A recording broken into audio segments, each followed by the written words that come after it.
What's up? Good afternoon. Welcome to Jack Theology.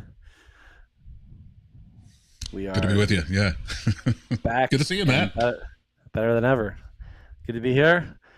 We are less than a week away from your book release. Yeah, we are. It's finally here. Like more than a year. I've been working on this, so it's actually frankly terrifying. So I'm kind of glad to get it over with and just get past it. Isn't that weird? I can understand that. It's like, let's move on to the next thing. But exciting. Go out and buy it if you haven't already. Pre-order. Yeah. Or go wait in line at the bookstore.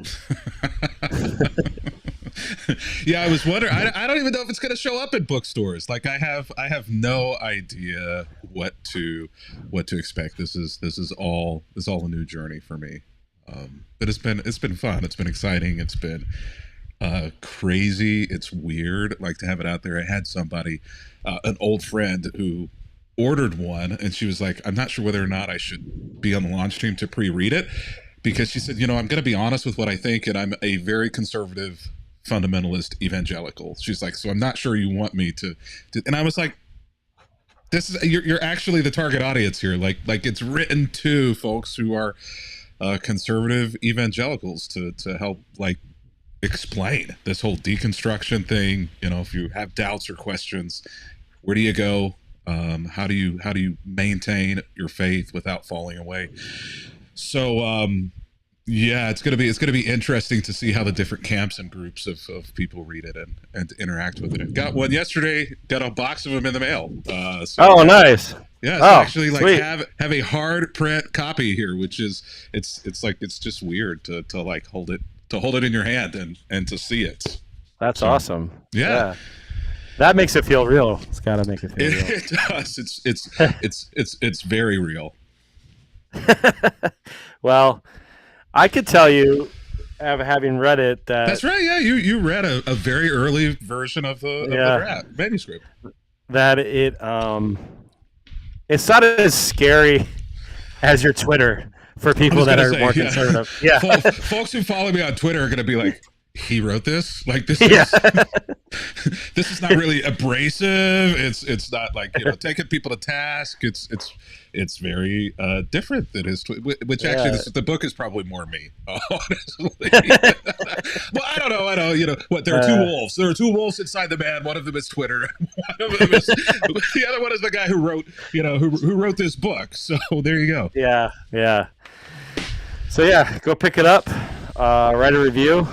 I know that helps, and just get on the Kevin book train. Yeah, my publisher said whenever you tell people or ask people to write reviews, don't say write a good review, just say write an honest review. And I was like, okay, write an honest review. So there you go. All right, I got to get in there and do that. Yeah. All right. Just change your name if you don't like it. Change your name. No, I don't care. Just be honest. This sucks. No, I'm sure there'll be some of those. Oh yeah. My mom, my grandmother, my aunts. No. Who is this guy? He has the same name as my grandson. They'll just be like, I disagree with everything in this book, but he's a sweet kid. I love him. Yeah. That'll be interesting. Family members' thoughts. Yeah. Well, and past church members. I had somebody from a past church text my wife and was like, I hope Kevin names names.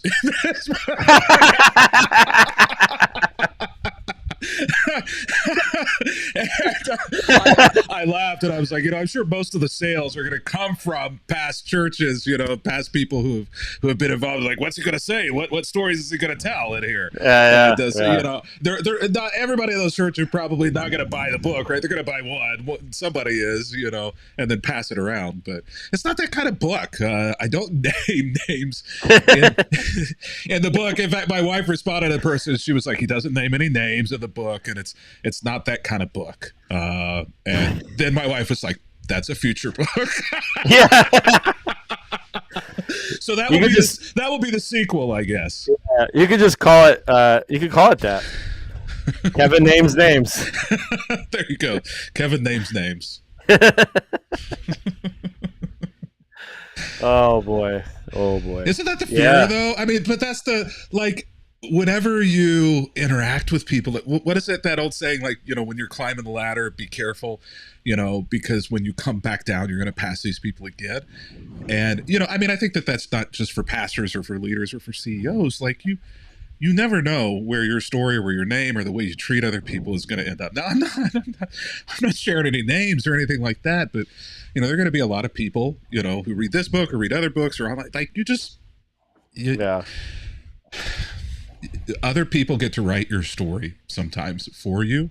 And when you act negatively as a church individual or as a Christian to other people, don't be surprised if that story of how you treated other people gets told and names are named. But I'm not naming any names yet. My legal counsel says. Well, I know the names. I just don't know who they are. Yeah. So if I ever come out with an allegory, right, of of Yeah, some we'll just- church and some pastor, in some place that's a fictional book, you'll know. Yeah. I always wonder, like, when books like that tell stories and they're like, I changed their name to protect the innocent kind of thing, if they really did change the name, or they left one name real.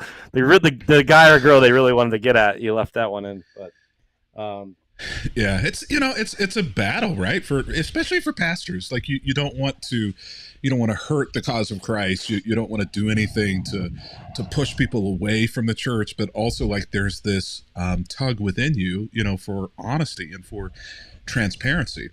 You got to admit, for years, sometimes after leaving churches, I struggled with, protecting the church itself and saying, when people would contact me and say, did something go wrong? What happened? Should I continue going to that church? I would oftentimes continue to say, no, everything's okay. There were some differences of opinion, but, I still think, that's a healthy place. It's okay for you to keep attending there, because I didn't want to affect their relationship with their church. And at some point I was like, Kevin, you're lying to these people about that place. Like, you have absolutely no spiritual confidence in the place that is there being led by who it's being led by. And so, I come to a place where I, kind of had to repent of that and say I was kind of, Stockholm syndrome. Like, I was identifying with my abusers, and like, I don't want to intentionally hurt the church or the cause of Christ, and don't want to, blow things up. But also there's a space, I think, where there is an appropriate level of honesty that is required, where if people are coming to you as a spiritual leader and you are in a healthy place in your spiritual journey, and I was when people were coming to me, and they're saying, do you have confidence in this place? I think there has to be a way for us to appropriately say, you have to make your own decision, but I don't really have a lot of confidence in the spiritual health of that place, the way that it is with the people who are currently making decisions right now. And you have to decide whether you're a part of the remnant, who stays behind to be a part of trying to be a voice and cause for good and for health in there, or whether or not God is maybe saying to you, in this time and season, there may be some other place that I have for you where you can recoup and repair and renew that isn't so volatile or toxic. I don't know. I think it's situational, but I do think that there has to be space for pastors and for leaders to not protect the abusers that sometimes are a part of leadership in congregations that follow or remove healthy leadership. I don't know how we got off on that, but that's good. I have this quote on my desk I see every day. It says, "Grant me the wisdom to know when to light the way forward or to burn the whole thing down. But may my light be a gift to others either way." So I think that's what we're talking about.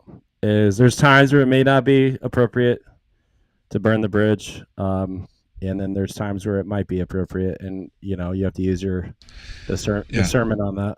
I do think that there is, unfortunately, I think the opposite happens. A lot of pastors and spiritual leaders who leave churches never leave the church. They continue to try to maintain and exert influence into the church. And so, the pastor who left or the leader who left ends up being the toxicity that makes the church an unhealthy place, even when they're still not there. So I understand, that there are ditches on either side of that road. I think, though, for me, what I was recognizing was whenever I left that place, I actually ended up protecting a lot of the abusers there beyond, I think, what was the call of Christ and what is helpful to me long term, Yeah. And at least for me, I felt like I could have done a little bit better job in very specific situations with very specific people in being a little bit more honest and transparent about what I thought. Publicly, for a long time, I would never, even under the worst circumstances, publicly say something negative about a church, no matter, for what reason I left, at least in the past. Maybe I'll encounter something in the future where that has to be the case. But I tend to take the responsibility very seriously, and I don't want to be the person who's making a bad situation already worse in a church. And pastors, depending on where they land on that, can do so on a ditch on either side of that road. Yeah. Good.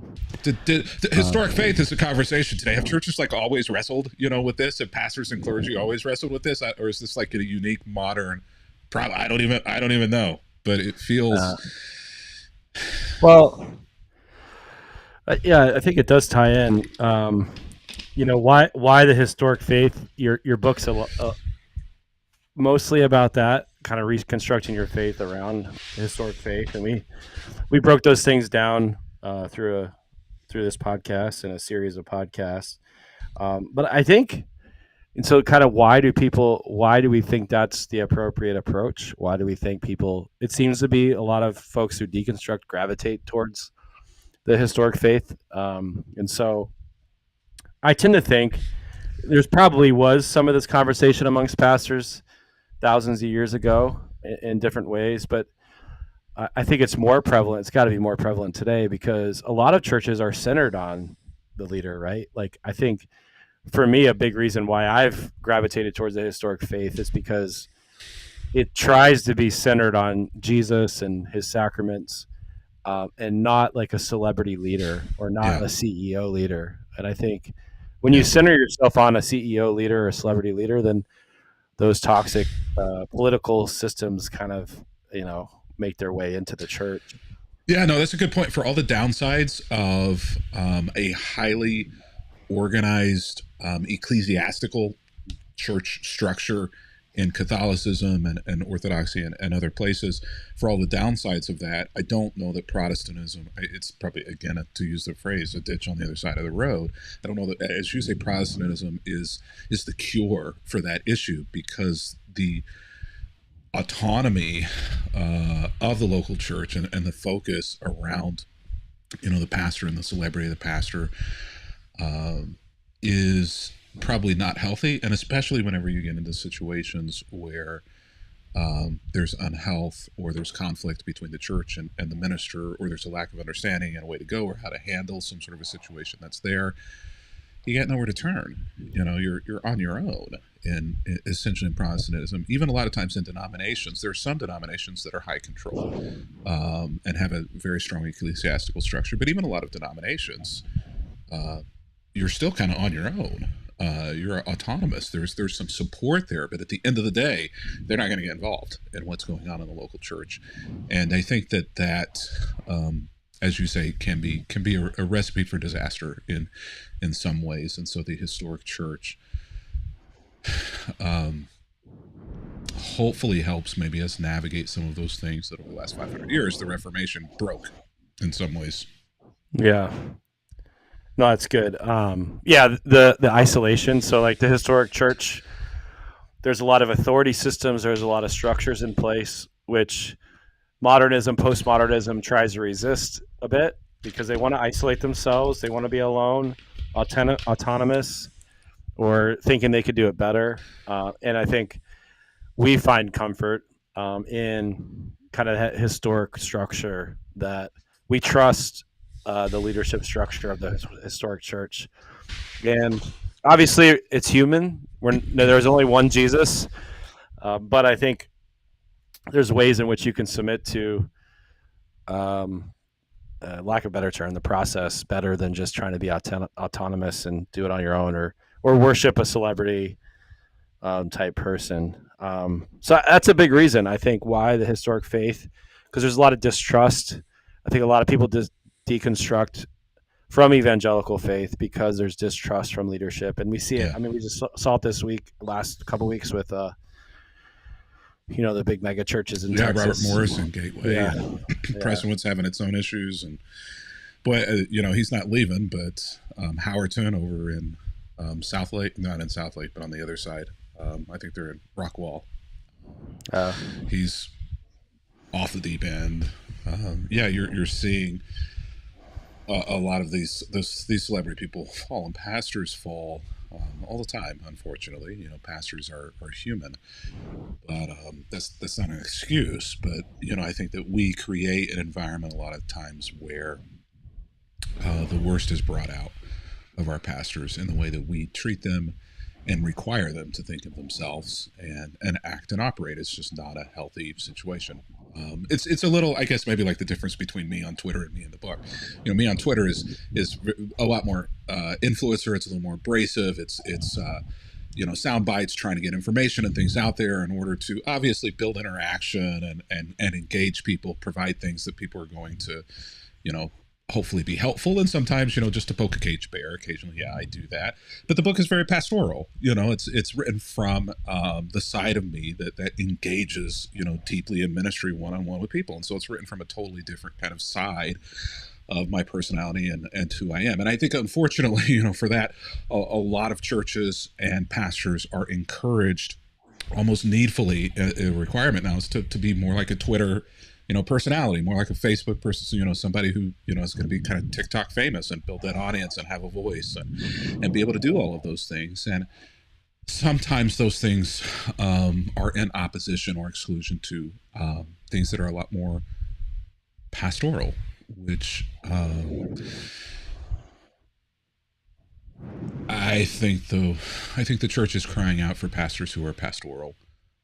They may be saying with their mouth, we want somebody who's going to look good, who's going to speak well, who other people are going to like as well and come and listen to. But at the end of the day, what people really need are pastors to be in the trenches and the dirt with them. Certainly not pastors who are creating more trauma in the churches in which they're called to serve. Yeah, that's a great point. I mean, Jesus doesn't need you to be a CEO. I think that's important. I remember. I always remember Eugene Peterson telling a story about how he was trying to be CEO of the church, kind of thing. Great example. The church, and one of the congregants said, "Let us run the damn church, and you be the pastor," right? And I think that's great. Like, if pastors could hand the church off to their people to run it, and just you as the pastor be the pastor, to be there for people, to preach the gospel, to pastor them, I think churches will be a lot healthier. We'll see a lot less of these dynamics that we're seeing. Sadly, unfortunately, most churches are so infused in leadership with people who are not spiritually mature and don't understand what it's like to run a spiritual organism rather than an organization. That's fair. That a lot of pastors don't have trust in their boards and in their leadership enough to hand it off, because there's this looking over their shoulders, who's going to stab me in the back, which staff member is going to try to inroad and woo the board, away. If I take my hands, kind of completely off of the reins of these things and allow them to do what they should be doing, and me to do what I should do, for a lot of pastors, unfortunately, in the past, that's been a recipe for disaster. And so I think your theory is right, and that what you just said, is great. It requires pastors and churches to really swallow a lot of pride and to really look in, I think, internally and say, are we in a healthy enough place for us to be able to have enough trust to do this? And if not, why? And how do we need to do? What do we need to change? Where do we need to go in order to be able to get there as a congregation? Because that should be, I mean, that's what the church is, right? That's what the church should be. is that kind of community that has that level of trust as brothers and sisters in Christ to be able to um, operate within Well, your gifts. that's why I think in the historical church, the congregation was separate from the clergy, right? The power, like the congregation had no rule or reign over the clergy. That was the bishop, that was the pope, whoever, archbishop. They controlled and disciplined and oversaw the clergy, not the local church. Where I think what's happened is we've wanted to isolate ourselves from all of that, and now the local congregation becomes the boss of the pastor, and and so there's lack of trust because you have, I don't know, 8 to 10 people overseeing you that have no clue what you actually do on a day-to-day basis, and that's not fair, right?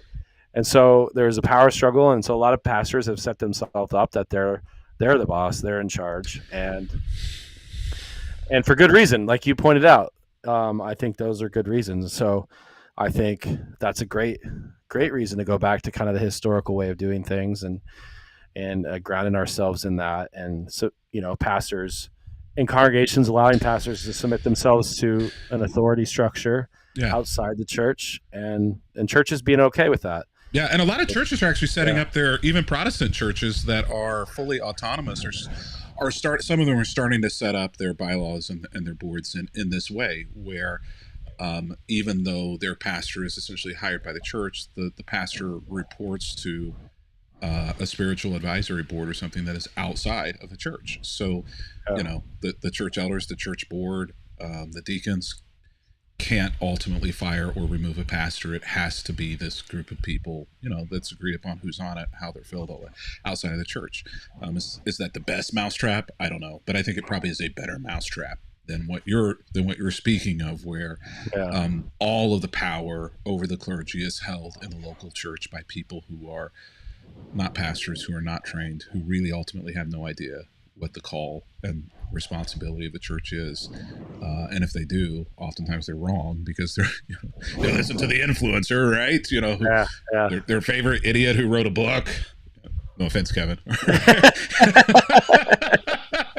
their online influencer who's tweeted. Yeah. So I do think that there's some wisdom to what you say, and even moving the way some of that historical church ecclesiology is set up even into Protestant and evangelical churches, and trying to form a middle road.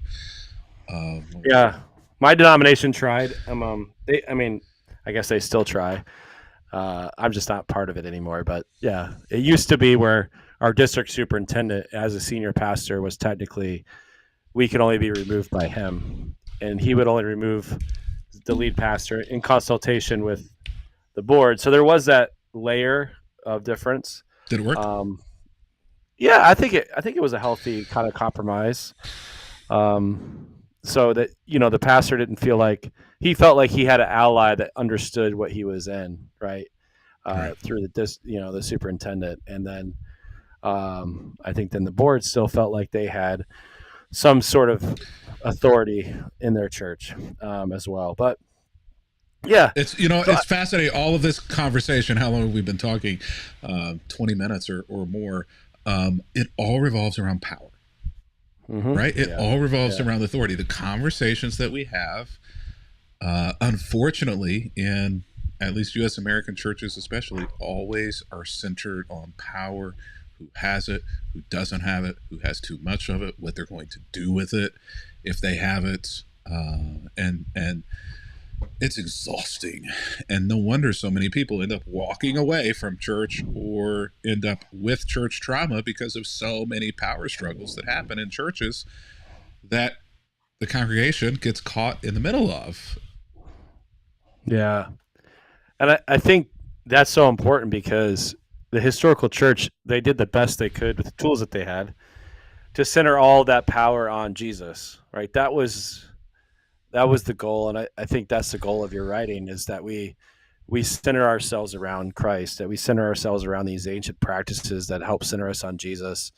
And I think if the churches, we're obviously not going to get that perfect, but if we're all moving in that direction, I think we're going to have a healthy place of worship if both the congregation, the pastor, and the leadership are both trying and submitting themselves to Jesus, trying to grow and center themselves on Jesus, I think that will allow for healthier churches. Obviously, there's going to be mistakes. Obviously, we're going to fall short.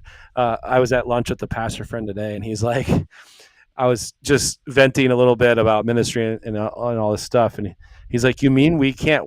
When we start to walk on water, we sink? You know, at times we're not like Jesus, so that we can walk on water." And I was like, "Wow, that's a great point." Because yeah, even us as pastors and leaders, like we can't walk on water. Only Jesus did. So let's keep that in mind as well. That we're all imperfect, which is why I think to reconstruct our faith around these ancient practices is so key, and that's why I love that you wrote this book the way you did.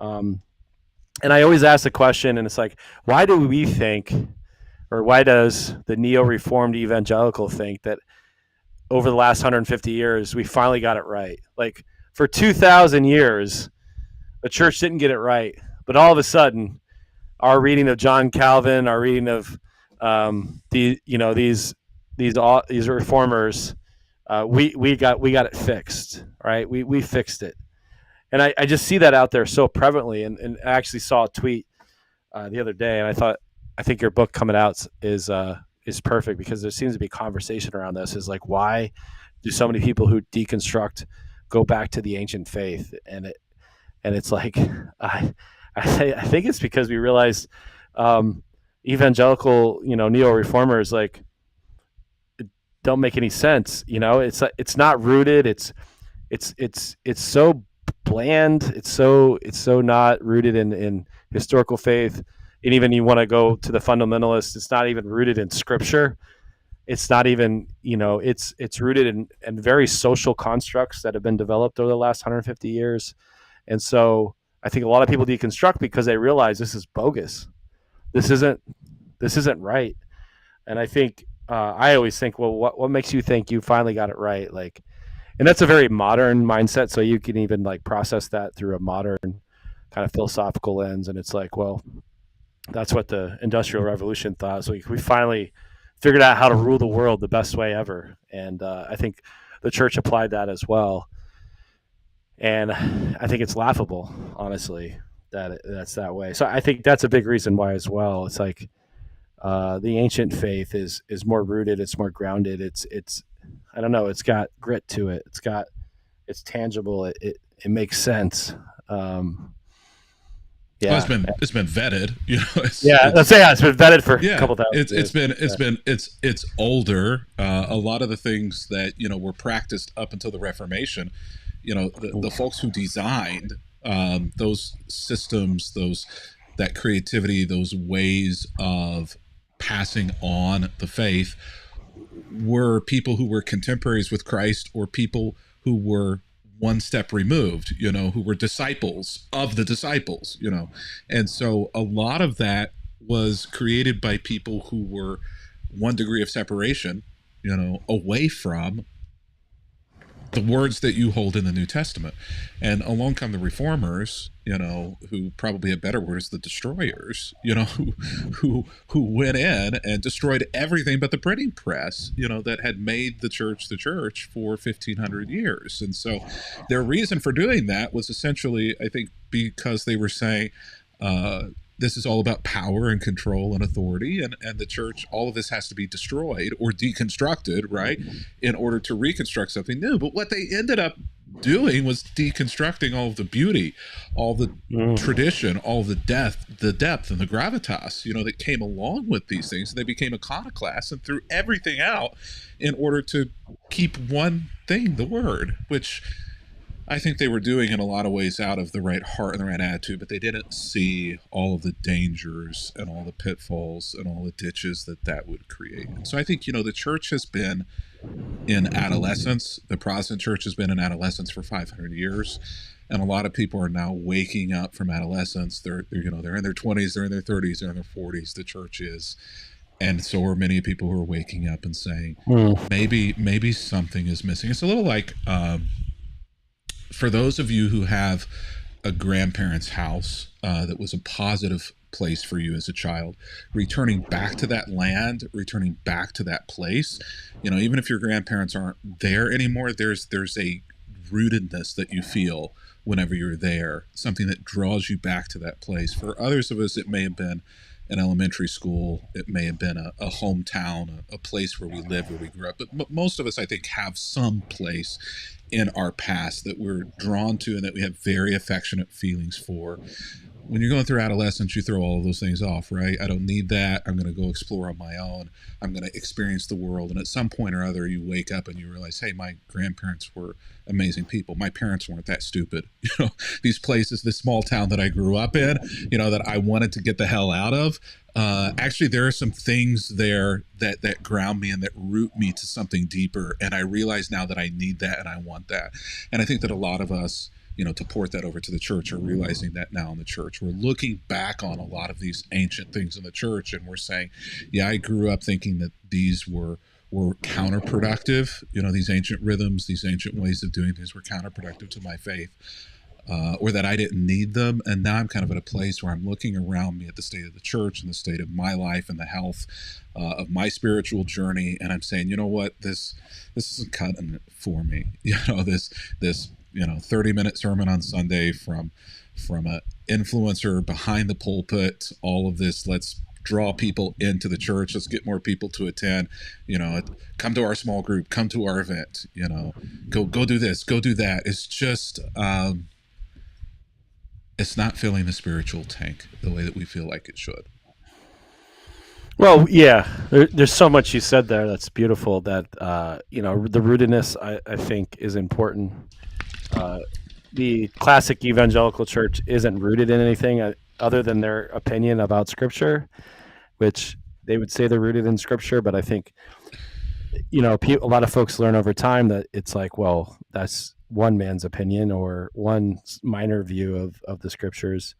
So I think too, we've created this business model, right? Like we've created church as business. I mean, there's a book, I forget who wrote it, called Jesus as CEO. Like we've taken church and made it a business. And so to your point, like church is less about like just giving people a sanctuary to rest in God's presence. And it's more about getting them to do something, getting them to show up to something, getting them to give money, giving them to, fulfill the vision of the pastor and the leadership in the church. And it's stressful. It's draining. It's not spiritual rest and renewal, and it's not any the product stuff. Is the church, right? The product is the business. The product is First Baptist or First Reformed or First Presbyterian. The product is the church and maintaining the church, rather than the product really truly being the individual what's best for them. And when you finally experience, like you say, this place of rest and renewal, you end up in a monastery or you end up in a place where you have this radical reformation of your heart and your soul, and it's not in the institution church. It kind of wakes you up and says, wait a minute, why is this happening here and not in my church context? Yeah. That's perfect. And it's interesting too, because I'm thinking about a few friends that take over this beautiful ancient church building, right? And if it would take a church building as an example, most ancient church buildings were used to tell a story, to tell the story of God, to tell the story of Jesus. And we've lost that, like you said, the Reformation, we've lost that ability to know why things are built the way they're built, why art's in certain places, what stained glass means and stands for. That a lot of folks take over these ancient buildings and just whitewash them, right? Or cover them. Take these old churches and turn them into a contemporary, worship facility. Yeah, pull out the pews, put in carpet, cover up the windows, black them out, black out the windows. Like, what are you doing? Laser, moving lights, and I'm like, what the actual?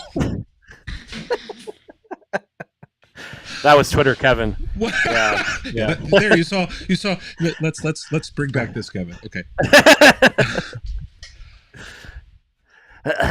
I get it, but I don't know that you get what you're telling your people and how counterproductive what you're doing is whenever you wipe away And there's a middle road. I mean, I think you're not just porting over all of these historic and ancient Yeah. practices and things of the church, willy nilly, one for one, just carbon copy of it. I don't think. I think that it has to be adjusted and massaged and used in such a way that is contextualized for a contemporary audience. But I don't think as much needs to be done, probably, as we think it is to contextualize it. The contemporary church is my church and the church of my dad. The Seeker Church, all of these things. It's not my kids. It's not my kids' church. It's not the church of the future. Well, Len Sweet used to always tell us, let the tradition be the anchor into the future. So like things are going to change, but let that anchor you. So I think you have to learn about the tradition, right? Of why the stained glass is there, why the building's built a certain way. And there might be reasons that don't connect into, the future. And you get rid of that. Like, an old, like, 70s color paint on the wall in your church, like, might not be that important. But a stained glass picture of Jesus's resurrection might be something that you can repurpose, and you probably should, right? So, and learning about that stained glass, learning about the tradition, learning the stories. Like a lot of these older buildings, there's plaques everywhere of different saints in the church, and it's easy. I think it's important too that we honor the past.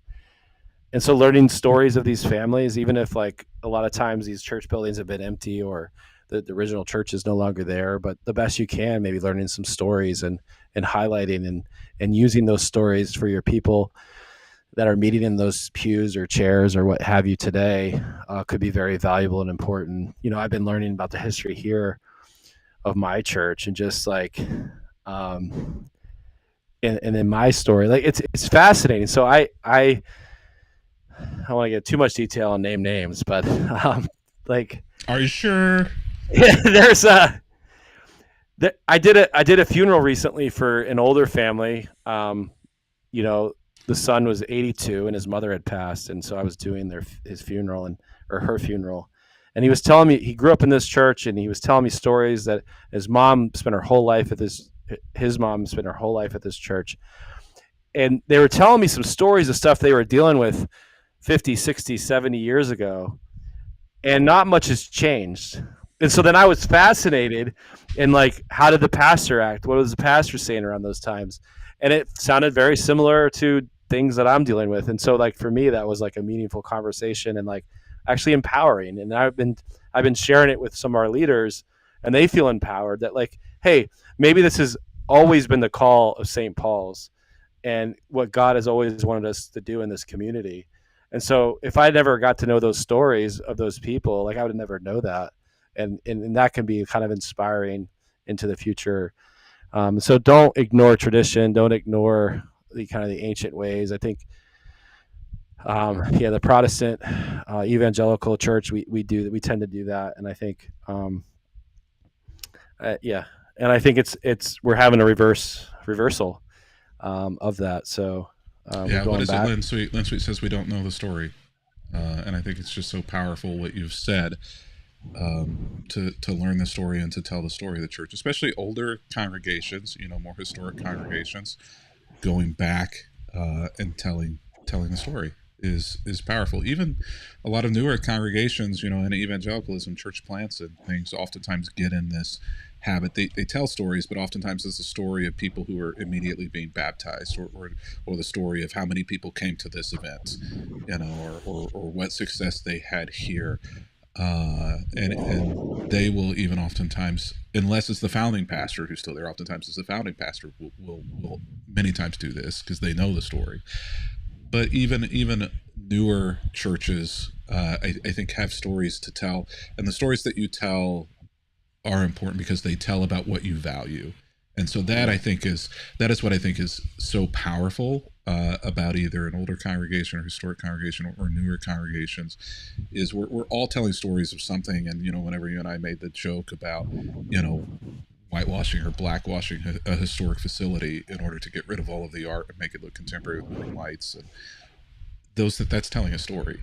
you know, Mm, and yeah. what the story that's telling is that the past doesn't matter. So be very careful about what stories you choose to tell, but make sure that you are telling compelling stories and stories that fit who you want to be and who you want your people to be and how you want them to think of you. Yeah, that's so good. That's so good. The stories.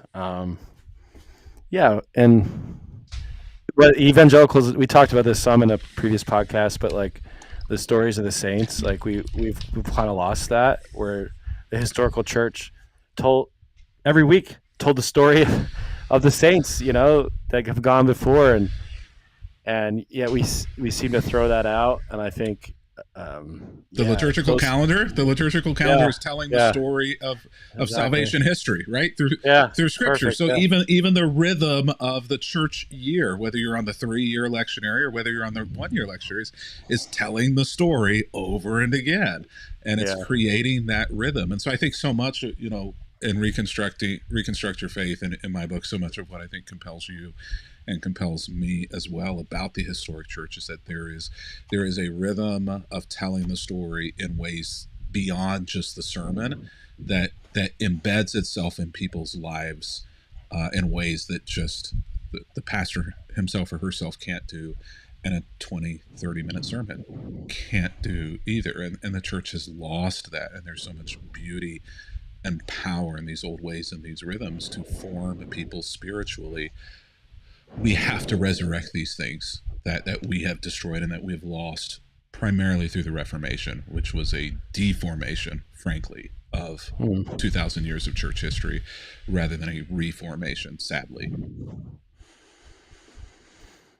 Yeah, I agree completely with that. So, pick up Kevin's book. Comes out in a couple days. Yeah, It's very light. You don't can't have to be a weightlifter to lift it. can't wait. Can't wait. So get into some news. There's so much news. Wow. I mean, so we see. I think we should talk about Owen, our friend Okay. Owen. Yeah, Yeah, Owen Strachan. Am I pronouncing that yeah, I think correctly? so. Owen, our old That's arch how I say it. nemesis. I don't know if you've tangled with Owen. He's really He tangled once or blocked twice with me. he blocked me. Did he Yeah, really? we got into it. It's probably been over a year ago. I forget what it was now, but we were going back and forth one night for a couple hours, and then I woke up the next morning and I was blocked. Wow. Yeah, I think the Yeah, only thing about Owen, maybe we had some interaction way back when I first jumped back into Twitter a year and a half ago. The only interaction that I ever remember was when I said something about I think Owen is deconstructing.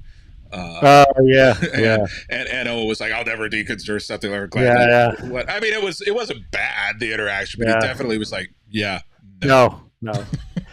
So And I wouldn't give you the pleasure of thinking that I were, even if I were. yeah, yeah, exactly. But I mean, Owen has been like this guy who, in the beginning, for me, like a year and a half ago. I don't know if you guys know Owen Strachan. He is the provost for what's the name of the seminary that so many I of think these it's called Grace something. The GBTS Grace. or Yeah. something, yeah.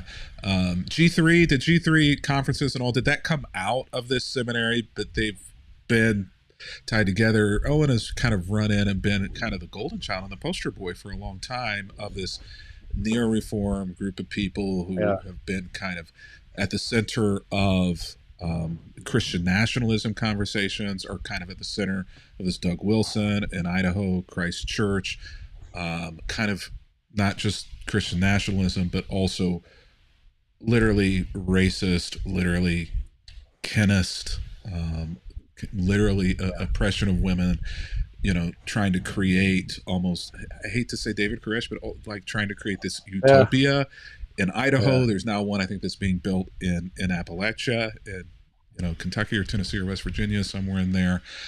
But Owen was kind of the golden boy and one of the thought leaders, of this group of people. But I've been sensing a little bit that some of the ways in which Owen has been interacting, some of the things he's been saying have seemingly been not holding the party line of some of these folks. You know, they seem to have been going in one direction, and Owen seems to have been either standing still or Well, certainly not going with them. well, he started coming out against Trump.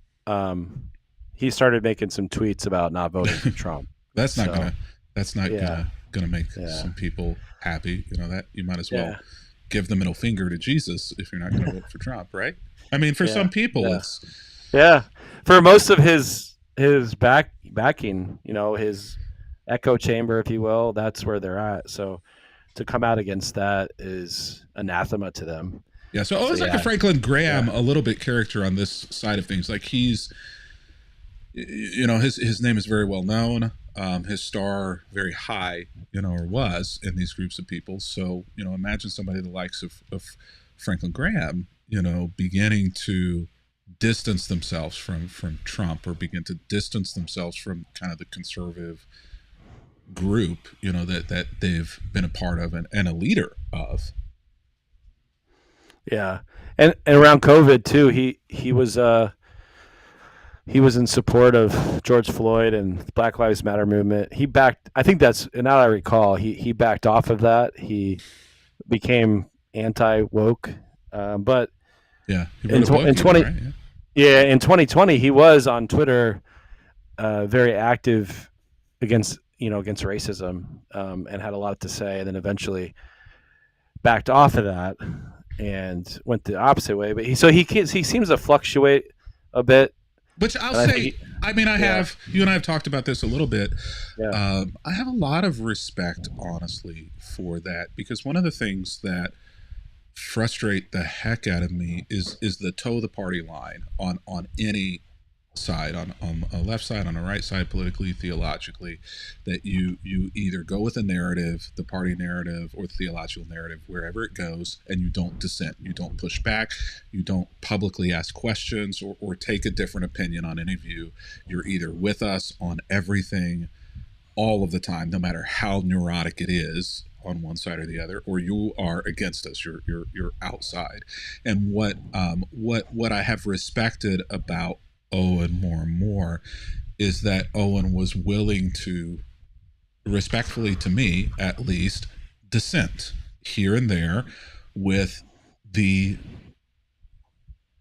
thinking of the group of people that he is a part of and a leader of. And to me, that says I'm a free thinker, and I am going to not just do it because, or say it because it helps me or helps you or helps the groups that I'm a part of, but I'm going to do it because I have a conviction that this is where God's heart is, or this is where my thinking is.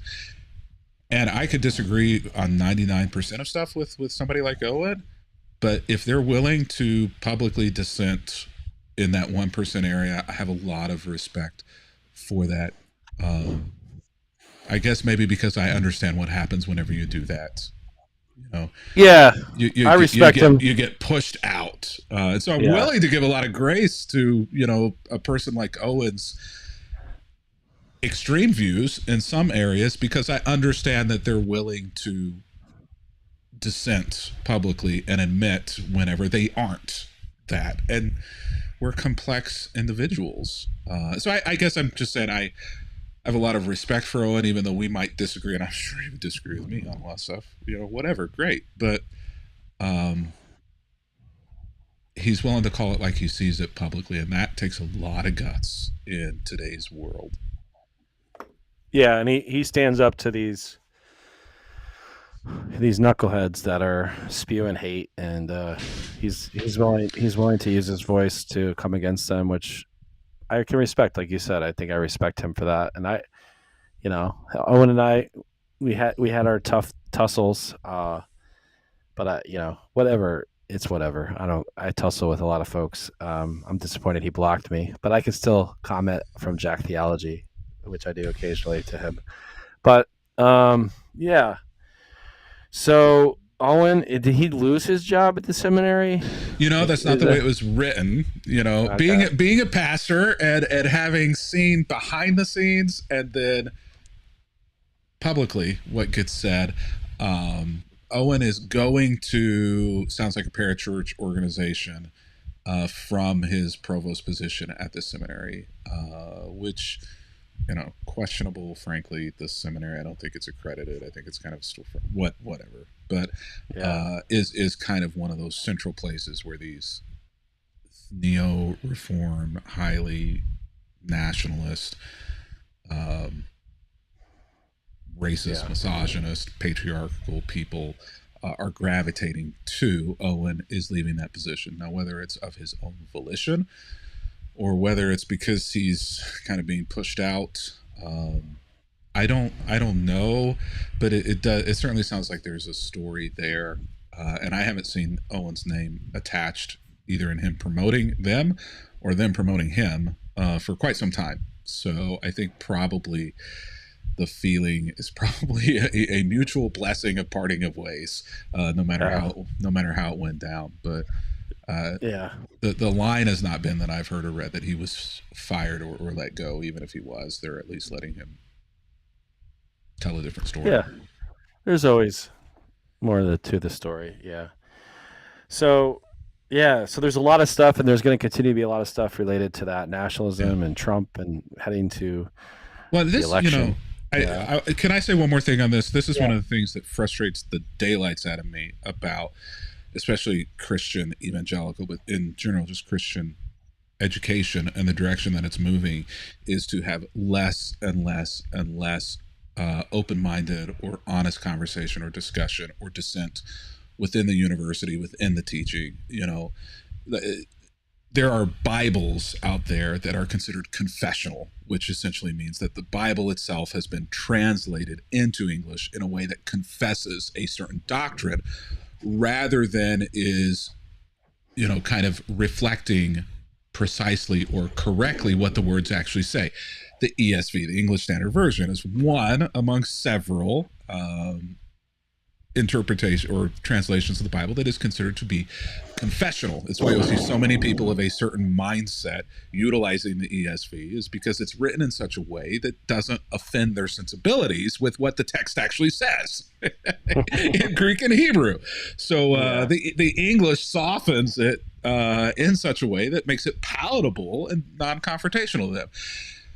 I hate that I'm seeing that in education as well, that so many institutions that were once non-denominational or were open-minded and would allow differing of opinions or interpretations, within boundaries, within orthodox boundaries of Christianity, still to live and survive. And unfortunately, Christian education is moving in the way there are churches and the way there are politics are moving as well, and that is to circle the wagons, to only teach a certain mindset of things and to protect itself from any dissent that is still within orthodoxy, but maybe from the other side of the fence in orthodoxy. And I hate that we're seeing that in colleges and universities as well. And it's going to end up just being a really, really having a really, really negative impact on the future of the church, the future of Christianity, the future of pastors. It's deplorable, frankly. Yeah. And that was where I was headed. Is you had this blog back and forth with this lady about the historical stance on cultural issues. The Orthodox, there's not like one. The historic Orthodox Christian perspective, which I'm hearing that everywhere, historic Orthodox Christian perspective. But the church that I attend regularly, the pastor gave a sermon, bless his heart, for trying to do it and for taking the risk to do it, on homosexuality, on LGBTQ. And he began the sermon with this statement that he was going to come from a historic Orthodox Christian perspective. And I just hung my head.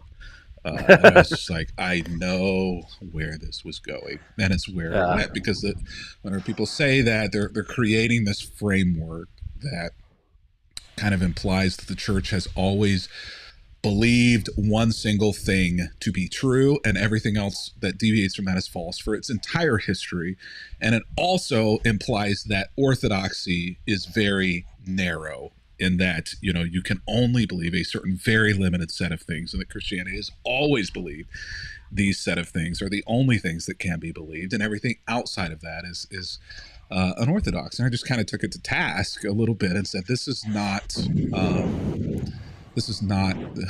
there are very few things, if anything, that the church has historically believed from a historic Orthodox Christian perspective, and that everybody has always agreed on, that these are the only things that make somebody Orthodox or Christian. Even in the New Testament, the first council, the Council of Jerusalem in Acts 15, they come out with, you know, several things, one of which we know is, you know, related to circumcision and Gentiles being allowed to be a part of the church. But it came out, you know, if you read Acts 15, on several other things that are dietary laws and food restrictions, and what meat can be eaten and what meat cannot be eaten, and a few sexuality things in addition to those things that we kind of know.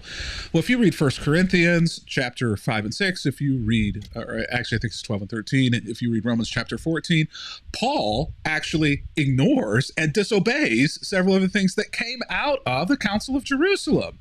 Like the very first council of the church, like the 12 apostles are there, and they decide these are the things that are right for the church. And Paul just kind of, I'm going to give you the middle finger, you know, on a couple of these things. I'm just going to do what I want.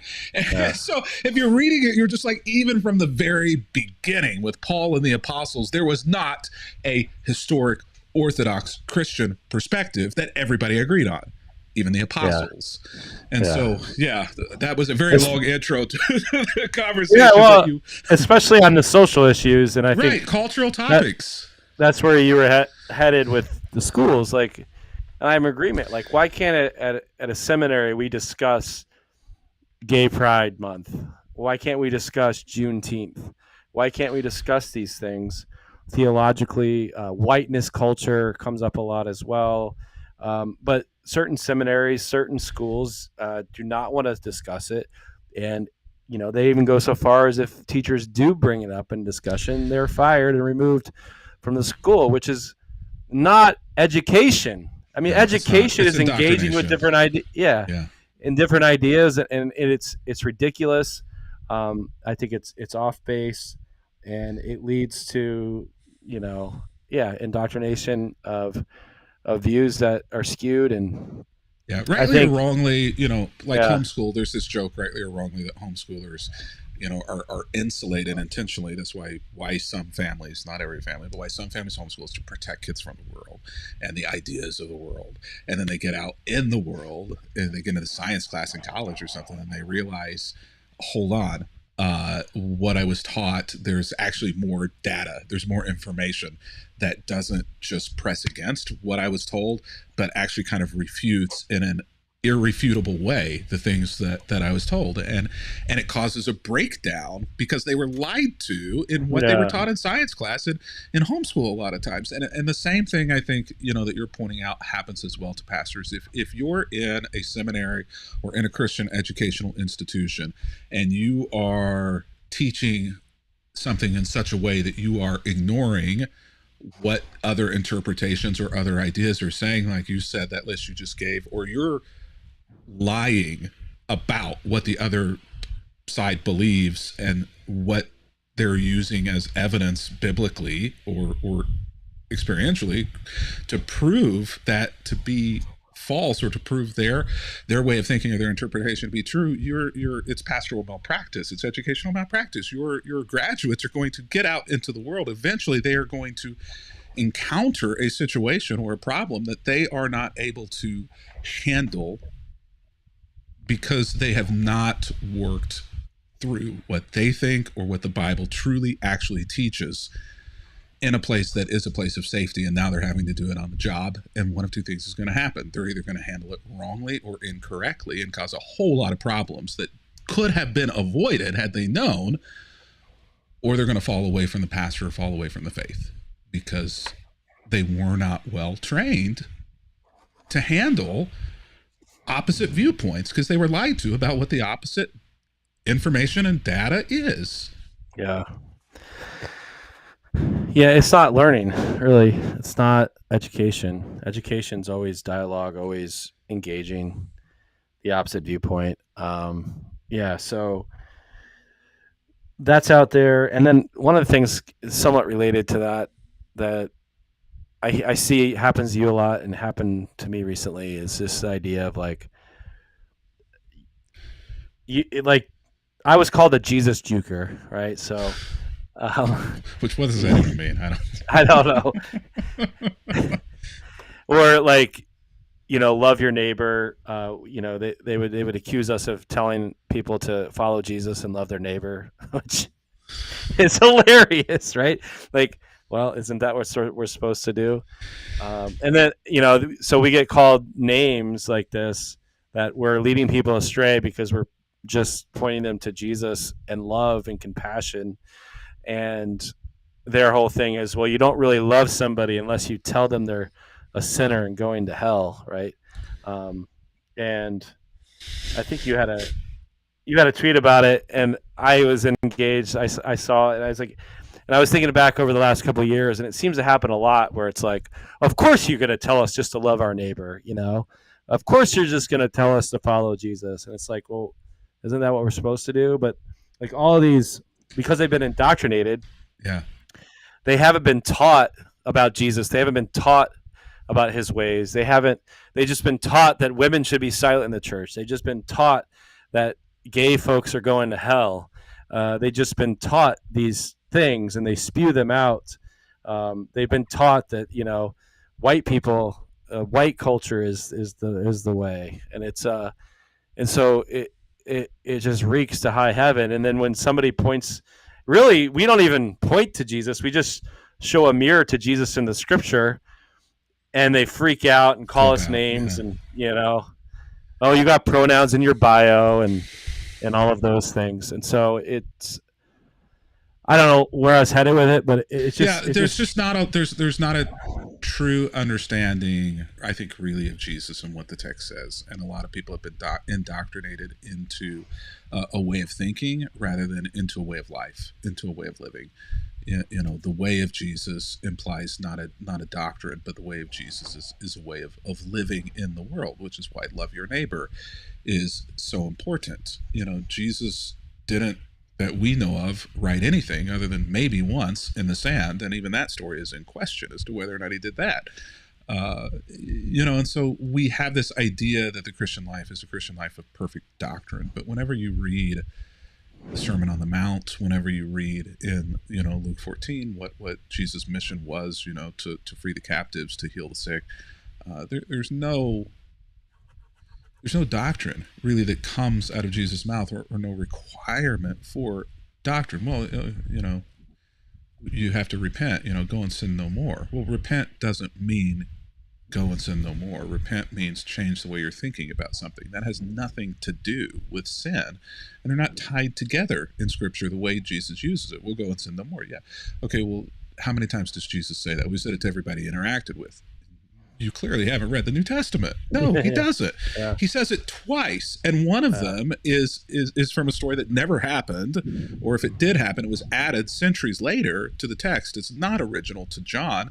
Why is Jesus telling the woman to go and sin no more and not the man? Anyway, so it doesn't match up who we know Jesus to be. The other one is to a guy that Jesus has healed, and the healing is not in any way connected to the sin. And Jesus says it to him like after the fact, whenever he sees him in the marketplace, and not that the guy was sinning. So it has this whole, like, he wasn't telling him that because the guy was sinning. He was saying, just protect yourself. Don't pay attention to the other people who are watching for you to sin.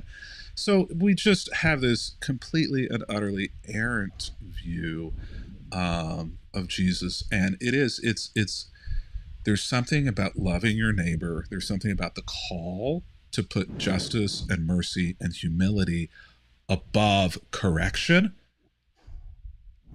that goes against, it is abrasive to so many Christians who want to earn their salvation.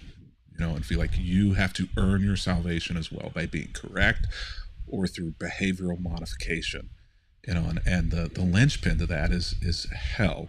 To keep yourself out of hell. Well, hell, no. It's not. Hell isn't that simple either. Well, Jesus talked more about hell than he did heaven. Mm. 1,900 verses from Jesus. 3% of those verses are maybe hell, but it's not hell, it's Gehenna. Anyway, whenever Jesus uses the word.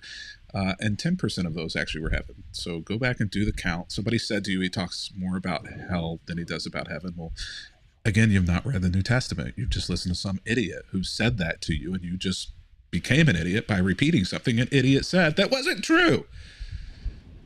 Yeah. We get a lot of that, unfortunately, in the church. And unfortunately, what happens is people use these things to cause trauma. Yeah, to control. Back where we started. Control, keep power, get people to submit. What better way to get people to submit than convince them they're going to hell unless they listen to you, right? Like, if you don't listen to me, you're going to die. Okay, I'm going to listen to you. And that's kind of their whole strategy. And so preaching the gospel, the good news that Jesus came to give you the good life, to love you, to care for you, to free you to be who you really are, is dangerous because you can't control that. You can't control somebody being who they are and being free. If they're not dependent upon you. And that's the whole point. We call it, I want to call people to dependence on Christ, not me or my church. And honestly, when you get to that point, it's actually freeing for yourself. Like when I moved out of trying to control people or produce something a certain way, and just, trying to free people, I became a lot more free in return as a result. I became pursuing the way of Jesus and leading people on that way. It was so much freer than trying to lead people to a particular worldview, if you will. Right. So, yeah. Anyways, that's all we'll say about that for now. I feel like there's another hell episode coming. Is it time? It might be time. Is it time to do that at some point? Yeah. So let's go to the after show. All right, let's do it.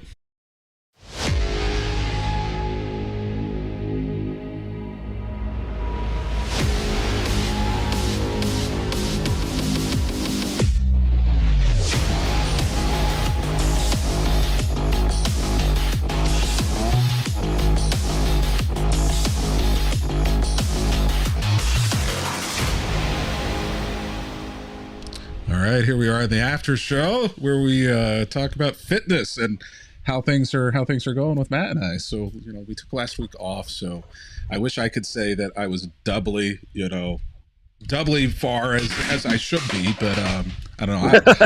Where are you? How are you?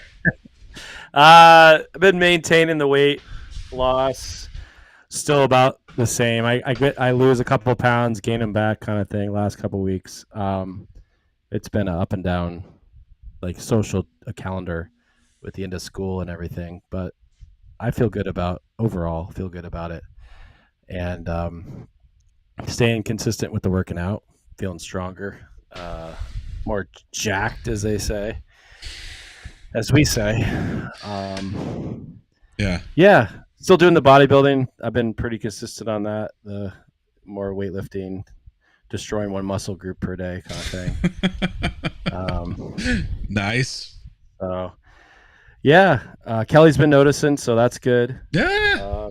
That's all that matters, so, yeah. Right? I mean, it's not all that matters, but it matters a lot, right? Yeah, it does. It's the number one. Numero uno. Yeah, Sally notices. Sally notices like the face, the loss of the face. Well, that's and she's like, "Stop that! Stop losing weight." Yeah. I don't like that. I like you meaty. Yeah.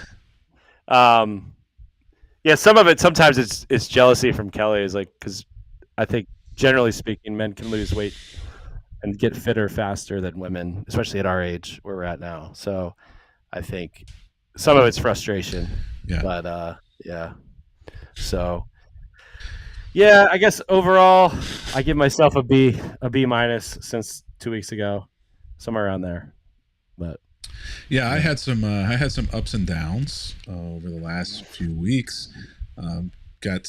Actually came off some blood pressure medicine, so that helped with some of the edema I was experiencing, but have been taking my blood pressure every day, and I have a feeling I'm going to have to go back on some sort of blood pressure, which I mean, it is what it is. It runs in the family. It's hereditary, whatever. Out of all the things you could be dealing with, it's like, all right, whatever. That's one of them. But blood pressure is a little like a cafeteria. I've learned there are lots of medicines, and they all do different things, and lots of stuff. Whatever. Nobody wants to hear about any of that. But you know how it is with men and stuff. The older that you get, the more pills you start downing every day. Yeah. But the good news is things are back to normal right now. So I weighed today, and I hit my lowest weight that I've hit in like months and months and months and months. Nice. Which it's nice, but I'm about to destroy that through a whole lot of binge eating over the weekend in celebration of the book. So, so I'm gonna send off my check-in to my coach, and it's gonna look really good. And then the clock starts for 7 days, where I celebrate, and the weight goes way up, and then I'm gonna plan the second half of next week to get it back down close again, so I don't because completely destroyed the week. But yeah, other than that, things are going well. Things in the mirror are looking good. Shows are in the fall, so I know that any moment he's going to be like, okay, it's time to really start hitting the diet and change. So I'm just at this point, I'm just kind of waiting for it. I think it probably once we get through July 4th, he's going to be like, yeah, all right, we're going to cut your calories in half. Yeah, and it's going to suck, but for now, I'm just going to keep living it up. Well, that's kind of my plan. Try to maintain till July 5th, and July 5th, do another cut, see where I can get. But yeah, tis the season, right? I always wish I had done those things in spring, early spring. So it's by the time that shirtless beach weather got here, I would be happy with where things are, and all the body fat would be. But I feel like I was reflecting back on that very thing recently, and I feel like I've never been happy, which is very American of me. Isn't it? No matter how lean I am, I'm never satisfied. So isn't that true? I saw some pictures of me the other day when we were out on a lake, and I was like, damn, that guy looks pretty good. And then I was like, wait a minute, that's me, and I totally did not feel that way when I was there. I was exactly. I don't see that guy in the mirror the way that I just saw that guy in the picture, and I was like, what? Yeah. What? Can't you just be happy, Kevin? And I know. No, I think I can't, and part of that is neurotic, and I probably need the therapist, to work through some of those things. And the other part of it is that's what drives me to continue, I guess, to keep going, is the fact that if I feel like I've ever arrived and I'm happy, then I know I'm just going to be like, all right, I can eat 3 bags of M&Ms rather than the 2. Carb loading. That's it's carb loading day whenever I do that. Yeah, you're right though. No matter what. There's a part that wouldn't happy, but I might be happier. Yeah. I think we have trouble being in our own bodies. It's just something, part of being human. So, yeah, it's interesting. It's fascinating. It is. Maybe we should do a show on that. Yeah. All right. It's good to be with you this week, man. All right. Take care. See you next week. Yeah.